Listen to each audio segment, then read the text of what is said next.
Mukunda jewellers మొట్టమొదటి factory outlet లో Nakshi Mela flat 9.99% VA. ఈ ఆఫర్ సెప్టెంబర్ 13 నుంచి డిసెంబర్ 21 వరకు. విచ్చేయండి. Opening soon Jubilee hills.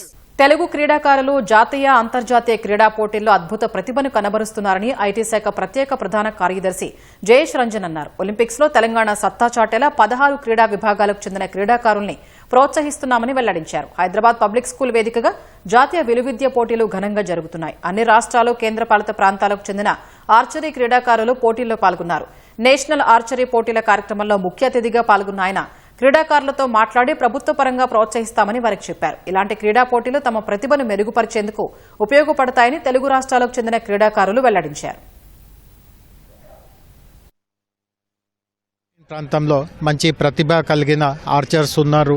And Andhra Telangana రెండుటిని సమిష్టిగా చూస్తే గతంలో చాలా మంది మెడల్ విన్నర్స్ కూడా ఉన్నారు. అండ్ మంచి ఒక ప్రాస్పెక్ట్ ఉన్నారు. అంటే ఒలింపిక్స్లో కూడా అవకాశం ఉంది.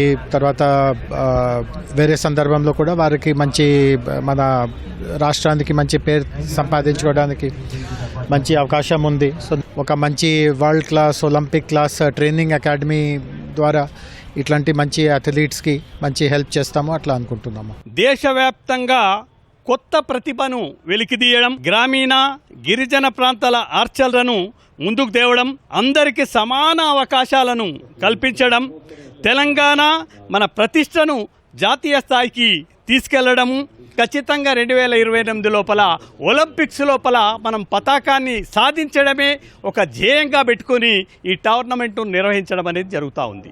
కంటిన్యూస్ టోర్నమెంట్స్ ఆడడం వల్ల నాకు కాన్ఫిడెన్స్ పెరిగింది, ఎక్స్పీరియన్స్ పెరిగింది. అది నెక్స్ట్ టోర్నమెంట్స్కి కొంచెం ఈజీ అవుతుంది. నెక్స్ట్ టోర్నమెంట్స్ కొంచెం ఫ్రీగా కొట్టుకోవచ్చు.